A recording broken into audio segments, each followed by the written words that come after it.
Hey everyone, welcome back to our channel. If you're new here, please subscribe. I'd really love that if you're returning. How are you today? Well, in today's video, we are going to start off with pictures and a video that was sent in by a subscriber. I know. I was so excited when I got it. I was like, oh my gosh. Now, that's really something that I love. So, first, coffee. You know, chocolate, whatever tickles your fancy, whatever can get you through these videos. So, the first pictures that I'm going to be putting up, okay, comes from a subscriber, and she says, I live in Lawrence County, Alabama, in a small rural town with approximately 2,500 people. We have 2 acres out in the country. My closest Walmart is 10 miles away, and the closest 2 Sam's Club is 40 miles away. I went to one Sam's Club, and the 50-pound rice is completely gone. I went to the second Sam's, and they only had 17 bags left.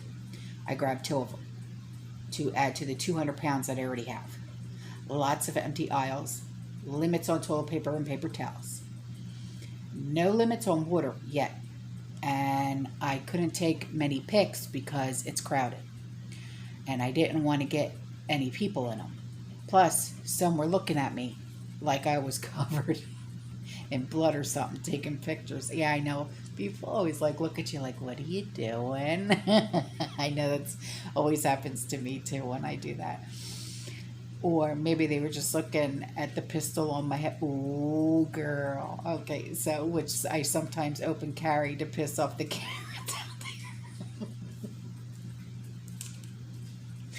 Oh my. My local Walmart and Dollar Tree are pretty well stocked, but that may be because the city has a smaller population of 54,000. I have no idea. Where the 2 Sam's are located, they're in a bigger city of roughly 206,000 people. On another note, my husband works at 3M, and they were told today that they would accept weekly testing for those who didn't want to get the, however, it would cost $50 a week at the employee's expense. How? That's $200 a month. That takes away from my prepping budget. So not fair. Yeah, no, it's not. It's really not. So this 3M location employs approximately 850 people. That's over half will not take it. Gas up here went up 10 cents in 2 days. Yeah, we're noticing that here too in Tampa. We're noticing it. It's now $3.18 at my local Walmart. Also, my daughter is a teacher in South Carolina, and she said the schools there are also having trouble getting food to the children. This is also sad and scary. She's worried about her students that depend on that food because she knows that's the only meal they get each day. Oh boy. Ouch. Ouch. Oh. Ouch. All right, I'm going to put these pictures in. Okay, so hang on.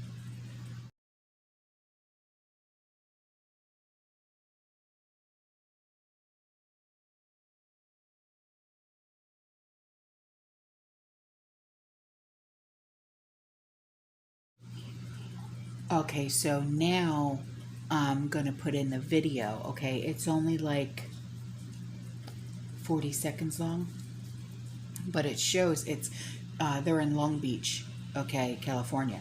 So it shows the cargo ships and what's going on out there, okay? So this is really, I love it.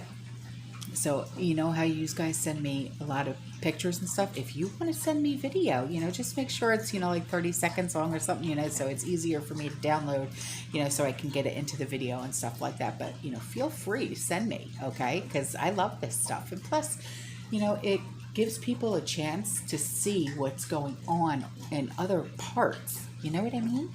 All right, so hang on just a minute. Here you go, Nick. Look at this. They're all the way out there. All the way out there.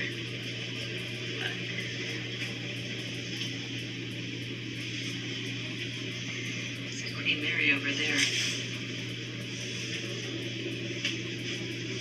It's hard for you to see this. Man alive.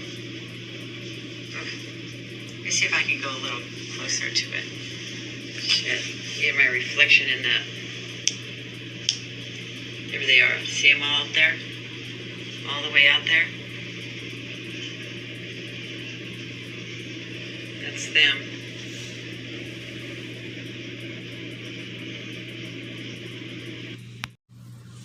Okay, now this was sent to me, and this is a Dollar General store in Southern Oregon. And there's a sign saying that they aren't getting any of their shipments in from their distributors. So this is the explanation for the empty shelves. And there's 5 pictures, okay, that I'm going to be putting in so you can see what's going on. You thought you saw empty shelves before? Nay, not like this. So hang on.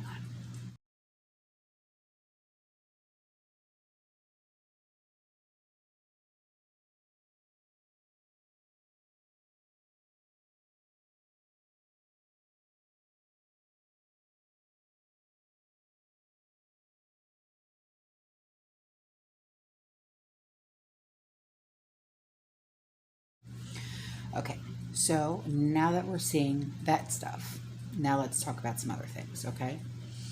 So, for those of you guys that live out in California, okay, this gruesome Newsom guy, I know. I don't know how you guys put up with it. I really don't. So, he has declared a drought emergency across California, urging residents to reduce their water use after the state saw its second driest year on record. The state is experiencing its worst drought since the late 1800s, and according to the governor's office. Now, August of 2021 was the driest and hottest August on record since the state began reporting its data. As the western U.S. faces a potential third year of drought, it's critical that Californians across the state redouble our efforts to save water in every way possible. And that's what he said.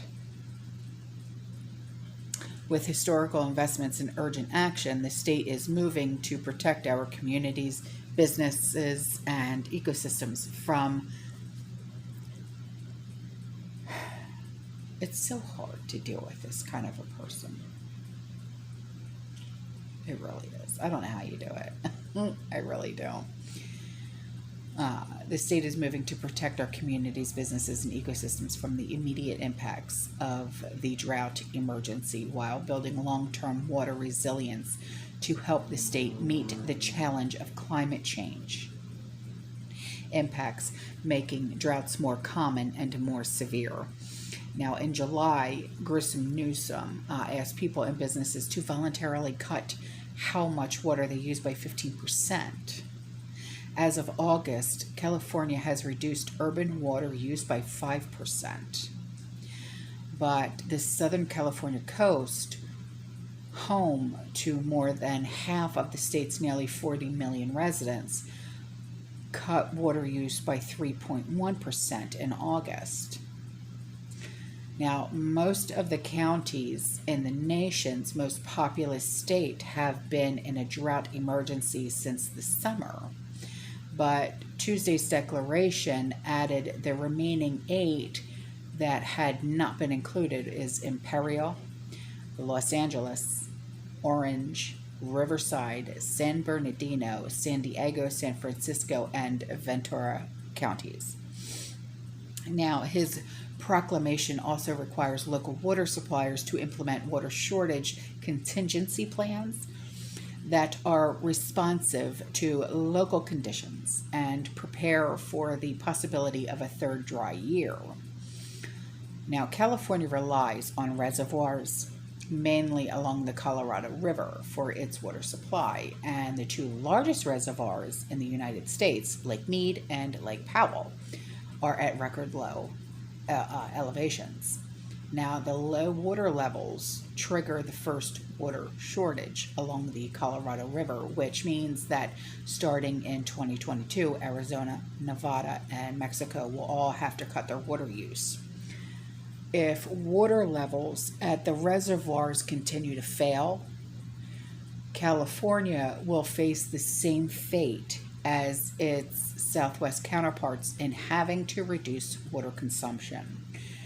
Newsom's declaration comes as California is expecting its first significant rainfall of the season this week, and the rain won't be enough to make up for all the water California lost over the summer, but the storms will provide relief, even if temporary, for the parched state.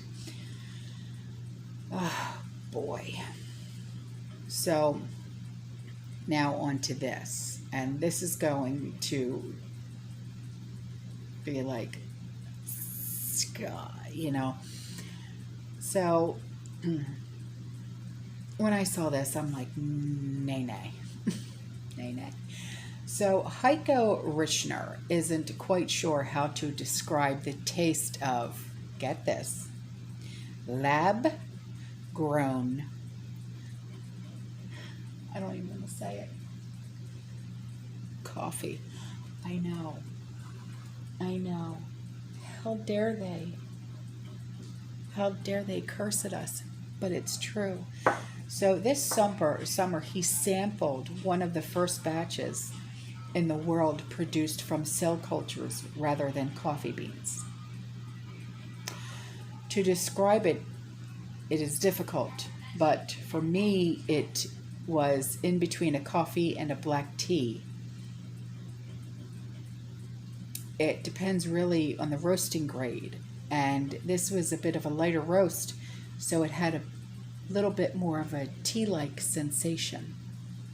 Did it?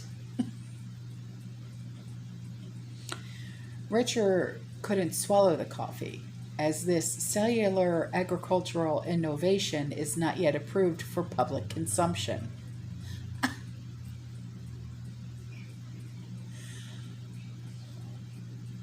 Instead, he swirled the liquid around in his mouth and spit it out. He predicts that the lab-grown coffee could get regulatory approval in Europe and the U.S. in about 4 years' time. No. Don't dare buy it.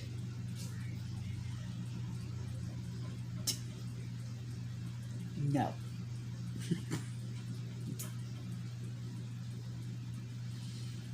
Paving the way for a commercialized product that could have a much lower climate impact than conventional coffee. I don't care. You don't touch my coffee. Or my chocolate, for that matter. Breathe. Breathe. Breathe. The coffee industry is both a contributor to the climate crisis and very vulnerable to its effect. This article just cursed at me. It just cursed at me.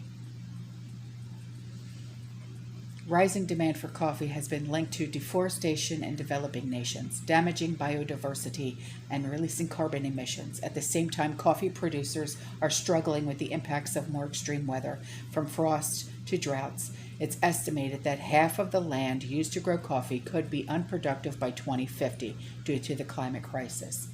In response to the industry's challenges, companies and scientists are trying to develop and commercialize coffee made without coffee beans.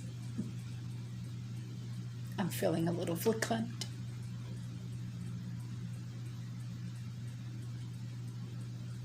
Talks amongst yourselves. I'll give you a topic. International coffee is not an actual coffee. Discuss. Okay, I feel better because I'm not going to read the rest of this article. You can if you want. The link will be in the description box below. That's a nightmare. That's what nightmares are made out of. Okay? How dare they?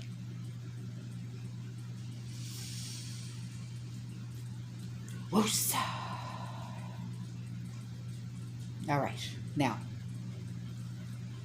on a lighter note, so digital dollars, should the U.S. have its own virtual currency?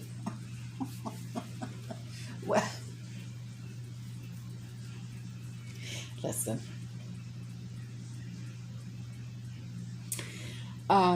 Countries around the world, okay, are beginning to experiment with their own digital currencies.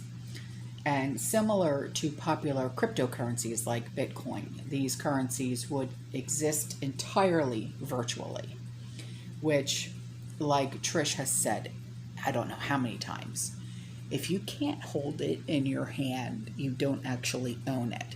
So it's, you know, I don't know.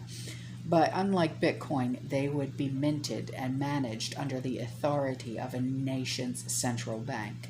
Oh, gee whiz. How convenient. So, meaning they would be an official legal tender that could be spent wherever traditional money is accepted. And last year, the Bahamas became the first country to establish what's known as the Central Bank Digital Currency, or CBDC. But interest isn't limited to only small nations. By one count, 81 countries, representing 90% of the world economy, have been exploring creating their own CBDC. China, Japan, Sweden, South Korea, okay, have begun trials by minting a limited supply of their own digital currencies. The Bank of England and the Central Bank of Europe are also preparing their own trials. The United States is also considering creating a CBDC, but is approaching the issue with more caution than other nations. And the Federal Reserve Chairman, Jerome Powell, he said earlier this year that exploring digital dollars was a high priority product. Is it? Diddums? Yeah. So last month, however, he emphasized that it's more important to do this right than to do it fast. Oh, Buffy, I'm so proud of you. You have your priorities in town. Shut up, Powell. So, yeah. God. So advocates for creating these digital dollars, okay, say that the new currency would have all the advantages of cryptocurrency, but none of the drawbacks. I find that very hard to believe. But in theory, CBDC transitions wouldn't have to involve private banks, meaning the challenges of access, processing delays, and fees would all be eliminated. I think it could be a result in faster, safer, and cheaper payments. And that was said by Janet Yellen, the one who thinks that all of this is transitory. The shortages, everything is just transitory. It's just transitory, darling. Everything is just transitory. Everything's going to be fine. Nothing is fine. She's another one of those. Yeah, she's just a moron. So supporters say digital dollars would allow the government to more easily track fraud, influence financial policy, and prevent volatile cryptocurrencies from undermining the economy.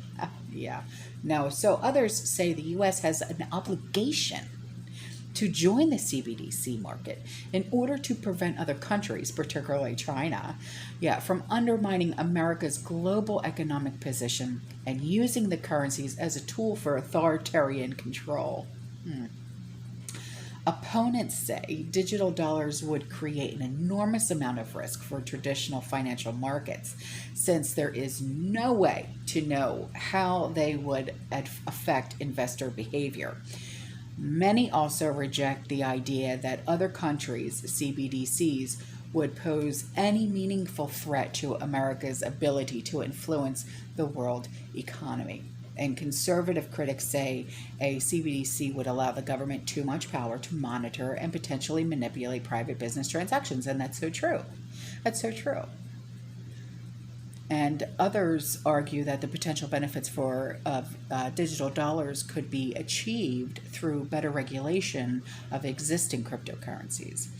And officials, they generally agree that it's unlikely the U.S. will issue digital dollars anytime soon. In January, Powell, said it would be years rather than months before an American CBDC might become available. Yeah. So, I can't. This guy, yeah. So anyway, this link will be in the description box below, just like everything, so you guys can have your references, okay? That's all for this video, guys. I love you. I'll see you in the next one. You stay safe. You stay positive. You keep prepping. And as always, fear less.